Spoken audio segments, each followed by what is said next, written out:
दोस्तों, Indian railway finance corporation limited की बात करें तो यहाँ पे बड़ी अपडेट निकल के आ रही है। यहाँ पे देखो कि कंपनी ने कुछ बड़ा फैसला किया है। आईआरएफसी जो रेलवे की इंफ्रा कंपनियों को फंड प्रोवाइड करने के लिए ही कम सरकार ने बनाई थी, अब वो रिन्यूएबल एनर्जी सेक्टर और पावर सेक्टर में भी फंड प्रोवाइड करे। आने वाले इसमें कंपनी का बिजनेस और तेजी से बढ़ता हुआ दिखाई देगा। इसके बीच में अब गिरावट का सिलसिला थमने की संभावना बनने लगी है, क्योंकि फिर से यूनियन बजट आ रहा है।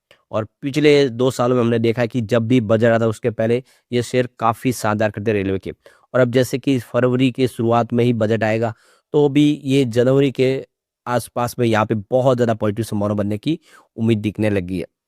दूसरी तरफ अगर हम रेल विकास निगम लिमिटेड की बात करें, कंपनी को एक बड़ा प्रोजेक्ट प्राप्त हुआ है। कंपनी का बिज़नेस लगातार ग्रो कर रहा है, शेयर की प्राइस काफ़ी नीचे है। क्या आने वाले इसमें आरबीएनएल फिर बेहतर करेगा? जानेंगे इस वीडियो के माध्यम से। लेकिन फ्रेंड्स, उससे पहले अगर आप पहली बार हमारे चैनल पे आए तो चैनल को सब्सक्राइब कर दीजिए, एक बेल आइकॉन दबा दीजिए ताकि जब भी नया वीडियो बने पहला नोटिफिकेशन आपको मिले। वीडियो पसंद आए तो लाइक से जरूर कीजिए। चलो फ्रेंड्स, वीडियो स्टार्ट करते हैं। मैं हूँ आपका दोस्त एसबी दवे और हमारे अपने चैनल ऑनलाइन कमाई में आपका बहुत बहुत स्वागत है।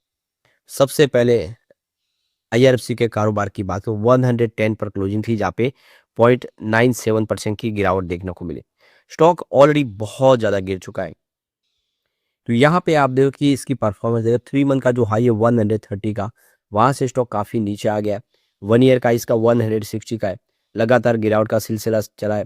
पिछले 3 साल का हाई 229 का आईपीओ के बाद 229 तक गया था। इस समय स्टॉक 110 पे पहुंच गया। इसका 3 मंथ का लो है 109.90, उसी के आसपास स्टॉक पहुंच गया अपने 3 महीने के लो के आसपास। 1 ईयर का लो 108 का है। तो ऑलरेडी बहुत ज़्यादा इसमें करेक्शन हो चुका है। और अब बजट के इस दम पे जो है ये स्टॉक यहाँ से बेहतर बाउंस बैक की संभावना बन रही है। 3 ईयर का लो इसका 25 के आसपास था, जबकि 5 ईयर का लो 19 था। यानी आईपीओ के बाद स्टॉक नीचे गया और उसके बाद इसने 229 का एक ज़बरदस्त जंप बजाया। यानी जो 19 रुपये का स्टॉक था वो 229 तक गया। काफ़ी ज़बरदस्त दौड़ लगाए लोगों को, इसने बहुत शानदार रिटर्न दिया। लेकिन अब स्टॉक में जो ऊपर के लेवल पे फंस गए 229 के आसपास, उनको भारी नुकसान हो रहा है। लेकिन अब एक अच्छी संभावना फिर बन रही है। ये बजट का जो दौर है ये इसको ऊंचाई पे लेके जा सकता है। अब यहाँ पे जो बड़ी अपडेट निकल के आ रही है, आईआरएफसी की तरफ से जो एक्सचेंज को जानकारी दी गई है, उन्होंने यहाँ पे देख सकते हो कि जॉइंट स्टैट्यूटरी ऑडिटर्स की अपॉइंटमेंट की है अपने बिजनेस को लेकर। तो ये देखो कि 15 दिसंबर 2025 को जो जानकारी आई है उसमें ये देख सकते हो जो चार्टर्ड अकाउंटेंट फर्म को as a joint statutory auditor के तौर पे अपॉइंट कर लिया है। ये फाइनेंशियल 2025-26 के लिए सेक्शन 139 और कंप्लायंस एक्ट 2013 के तहत ये फैसला किया गया है। अब जैसे कि आईआरएफसी का बिजनेस बहुत ज़्यादा फैल चुका है, कंपनी लार्ज कैप कैटेगरी में आ गई, तो इन्होंने अपने बिजनेस को मैनेज करने के लिए 2 चार्टर्ड अकाउंट फर्म को हायर किया है। जिसमें जो फर्स्ट है Mrs OP Totla and company, chartered accountant firm है। ये देख सकते हो कि ये Totla flat number 1013 Subhash Chandra Bose Netaji, new Delhi. और दूसरी जो फर्म इन्होंने जो हायर किया वो है Messrs KGRC and company, chartered accountant, और ये न्यू दिल्ली की फर्म है ये भी। तो इस तरह से ये 2 फर्म को इन्होंने अपॉइंट किया है अपने बिजनेस को हैंडल करने के लिए, आगे अपनी संभावनाओं को तलाशने के लिए। काफ़ी शानदार फैसला किया गया आईआरएफसी की तरफ से।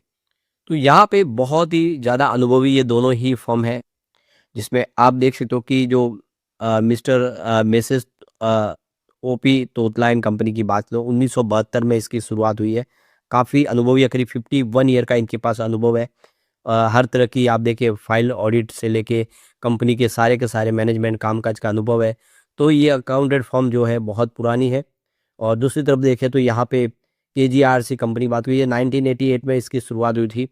और ये कंपनी आप देखिए चार्टर्ड अकाउंट के तौर पे ये सर्टिफाइड है सीपीए यूएसए की तरफ से, और बहुत ज़्यादा ये अनुभवी है इंसॉल्वेंसी प्रोसेस वगैरह में भी, और दूसरे जो भी लीगल काम है उसमें ये कंपनी का अनुभव काफ़ी अच्छा। 2 फर्म आने वाले इसमें ये पूरा काम संभालेंगे। अब यहाँ पे जो बड़ी अपडेट निकल के आ रही है, बजट 2026 आने वाला है। अब इस बार यूनियन बजट है वो रेलवे के लिए काफ़ी अफेक्सा लेके आ रहा है। हो सकता है कि इस बार रेलवे के लिए सरकार और कैपेक्स बढ़ाए। तो पिछले बजट की बात करें, रेलवे ने फाइनेंस 2026-27 के लिए 2.76 ट्रिलियन रुपीस का बजट रखा था। 12% का इसमें जंप था मॉडर्नाइजेशन के लिए। सेफ्टी फोकस के ऊपर भी सरकार का 1.16 ट्रिलियन रुपीस के खर्च की संभावना देखिए जो 2013-14 के मुकाबले आप देखें तो 3 गुना से ज़्यादा है। इलेक्ट्रिफिकेशन गोल रखा गया था 100% पूरी जितने भी लाइन है उसको इलेक्ट्रिफिकेशन की तरफ बढ़ाने का। नई ट्रेन करीब 200 नई रेलवे वंदे भारत के लिए, 100 अमृत ट्रेन और 50 नमो भारत ट्रेन और 17,500 जनरल कोच बनाने के लिए आने वाले 2 से 3 साल में, ये गोल थे। उसमें कुछ अचीव हुए और आने वाले समय के लिए भी कुछ संभावना बनेगी। तो अब ये देख सकते हो कि इस बार बजट और बढ़ाया जा सकता है, उसका फ़ायदा देखने को बिल्कुल मिलेगा। इस यूनियन बजट में उम्मीद है कि कुछ बड़ी एक अनाउंसमेंट हो सकती है रेलवे सेक्टर को लेके, जिससे आईआरएफसी जैसी कंपनियों को फ़ायदा होगा।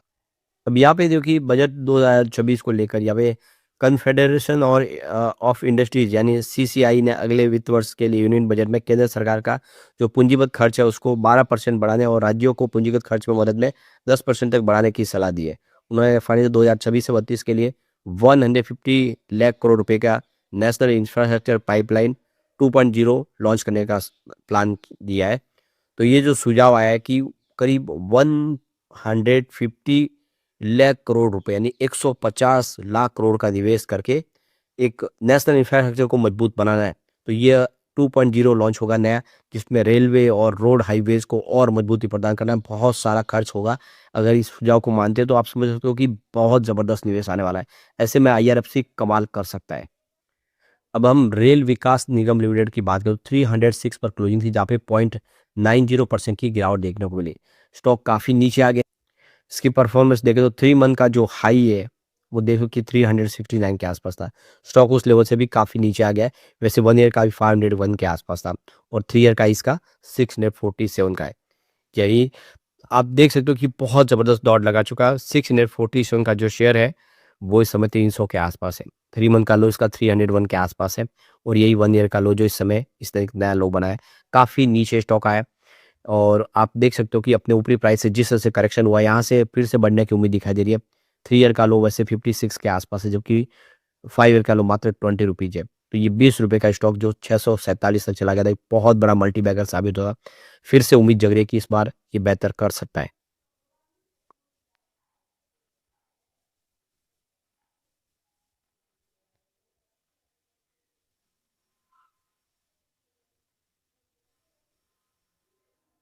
यहाँ पे जो बड़ी गुंडी निकल के आ रही है, रेल विकास निगम लिमिटेड ने अनाउंस किया कि उनको एक 165.04 करोड़ का कॉन्ट्रैक्ट प्राप्त हुआ है नॉर्थ ईस्टर्न रेलवे की तरफ से, जिसमें जो सब स्ट्रक्चर वगैरह जो कंस्ट्रक्ट करने हैं, रेलवे ब्रिज बनाने हैं, रिवर देख गन ट्रैक बनाने हैं। तो आप देख सकते हो कि इसमें बहुत सारे प्रोजेक्ट जो कंपनी कंप्लीट करेगी। तो एक बड़ा प्रोजेक्ट होगा रेलवे की तरफ से। तो कंपनी को ये जो लेटर ऑफ अवार्ड प्राप्त हुआ है उसमें आप देख कंपनी 24 महीने के अंदर टाइमलाइन के तहत ये पूरे प्रोजेक्ट कंप्लीट करेगी। ऑर्डर बुक इस समय बहुत मजबूत है, लगातार कंपनी के पास प्रोजेक्ट पाइपलाइन में है। तो जिस तरह से कंपनी को लगातार एक के बाद एक प्रोजेक्ट मिल रहे हैं, ये इशारा है कि आने वाले समय आरवीएनएल अब की बार फिर बेहतर करता हुआ दिखाई देगा। कंपनी के बाद कंपनी यहाँ पे bridge construction, electrification, capacity expansion और हर तरह के प्रोजेक्ट कंपनी यहाँ पे इस समय कर रही है। रेलवे के मॉडर्नाइजेशन के लिए इसका सबसे बड़ा रोल इस समय आरवीएनएल के पास है। यहाँ तक कि बड़े मेट्रो के प्रोजेक्ट भी कंपनी कर रही है। पावर हाउसेज के प्रोजेक्ट कर रही है, पावर ब्रिज निर्माण के प्रोजेक्ट हो, हाईवेज के प्रोजेक्ट भी कंपनी इस समय कर रही है और इसका डाइवर्सिफाइड पोर्टफोलियो है। इंडिया के अलावा ग्लोबल मार्केट में भी कंपनी तेजी से काम करे और इसी वजह से इसको नवरत्न का दर्जा प्राप्त हो चुका है और शेयर की प्राइस जबकि नीचे आ गई, अब बजट है इनको फिर से ऊंचाई पे लेके जा सकता है। लेकिन फ्रेंड्स, कोई भी इन्वेस्टमेंट करने से पहले अपने फाइनेंशियल एडवाइजर से एडवाइस ले ले या अपना खुद का रिसर्च करे, क्योंकि मैंने वीडियो आपके एजुकेशनल पर्पज के लिए ही बनाया। वीडियो पसंद आए तो लाइक से जरूर कीजिए और चैनल को सब्सक्राइब कर दीजिए। Thank you friends.